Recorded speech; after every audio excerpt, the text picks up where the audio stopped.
the west side needed some coverage, and we were happy to do that, but I think it's time that we start looking at a rescue unit for an area that is tremendously underserved. I don't care about whose numbers we go.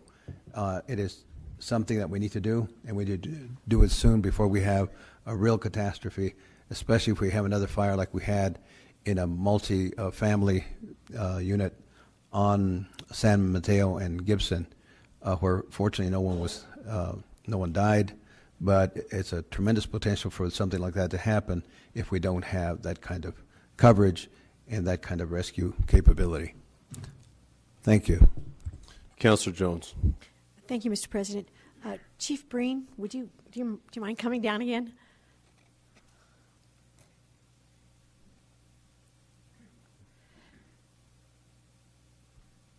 Thanks, Chief. Just I see that we've appropriated, or we're trying to appropriate $800,000 for a unit and some apparatus. And my question is, how much staff, how much personnel will it take to do these, and do you have those people now in the force? Mr. President, Councillor Jones, the current staffing levels, no, I don't have the number of paramedics available today to staff that unit. And training a paramedic takes anywhere from 8 to 12 months to get them trained and licensed. So this type of project would require probably at least 12 months of lead time to fully implement. And I did have an opportunity to estimate some of the expenses and the call volume projections for the various rescues if this council is interested in hearing that. Yes, please.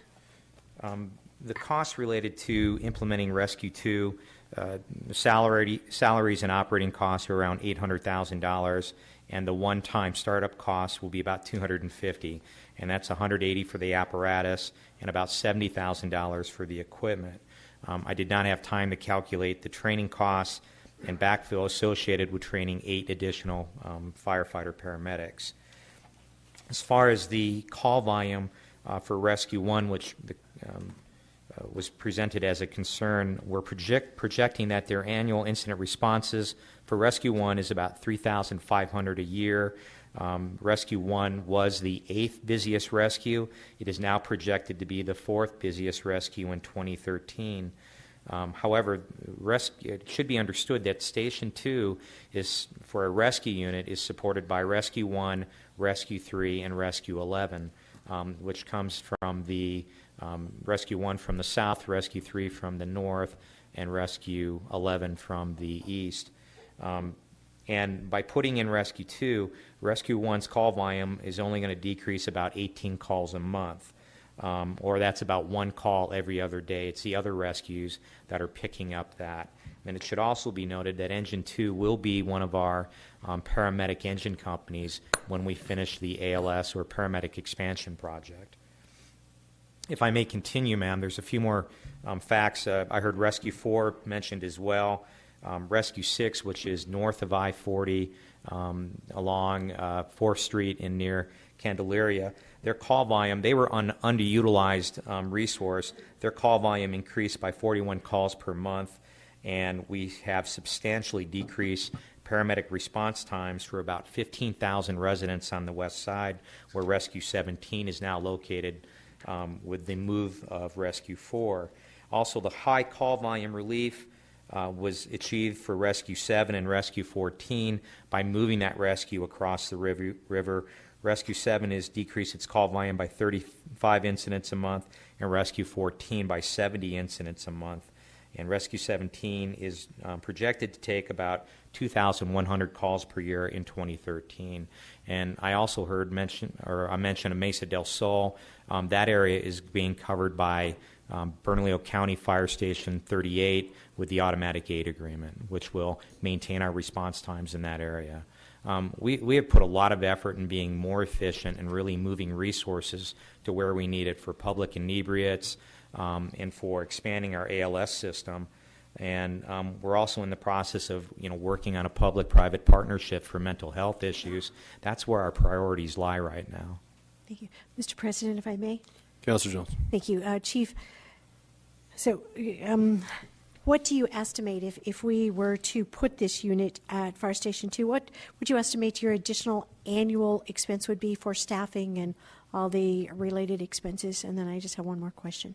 The reoccurring expenses are around $800,000, and the one-time startup expenses are about $250,000. Okay. And if I may, Mr. President, the last question. Chief Breen, do you think that this is an essential unit for the department? I have higher priorities. That would not be my top priority right now. If we were evaluating just call volume, I have units at Station 11 and Station 5 that are exceeding the 4,000 mark for incident responses, and that's where I need my relief. Of course, that's why we're working on the public inebriate issue and trying to remove the mental health issues from the 911 system so those people get more appropriate care. Otherwise, they simply get transported to the ER or MDC. And so we're working with other public and private entities to try to more efficiently deal with that call volume without adding more resources or expenses to the city. And I would like to say, for us, we're trying to be more sustainable. And our top priority is probably restoring the capital budget so we can sustain what we're currently trying to maintain as far as our emergency services delivered to the citizens of Albuquerque. Thank you, Chief. Go to Councilor Garduno and then Councilor Benton. Chief, you might want to stay there because I'd like to ask a couple of questions. Where is Station 11 and where is Station 5? I'm sorry, Station 11 is near Catherine and San Mateo. Extremely call volume in your district, sir. Right. And five? Station 5 is Pennsylvania and Central. So those are overburdened, as it were? Well, they have high call volume, and it's our job to address that by either adding units, shrinking the districts, or trying to remove those types of calls that are stressing those units or those resources. And that's why we're dealing with public inebriates, which I'm not sure the council knows a whole lot about what we're doing with that and what we're trying to do with mental health issues by removing those types of calls from the 911 system so those patients get more appropriate treatment for their conditions. And 2 would not be helpful to those 2 stations if they were to have other apparatus? Well, I'm not saying there wouldn't be some measurable benefit. There would be, but there are higher benefit, or there are greater needs within the department. And I know that you've spoken to, Mr. President, I know you've spoken to this in the past about how fire station, and I can't remember the number now, but the county fire station, and how it was going to be able to respond to every need at Mesa del Sol. And I don't think it's equipped to do that, first of all, from the information I have. And second of all, I think they have to travel further because they have to go north and then across and then down south. The hope has always been that we would have something closer to Mesa del Sol rather than to say somebody will take care of it from somewhere. One thing. Now the next thing is that you also mentioned that you didn't have the personnel to take care of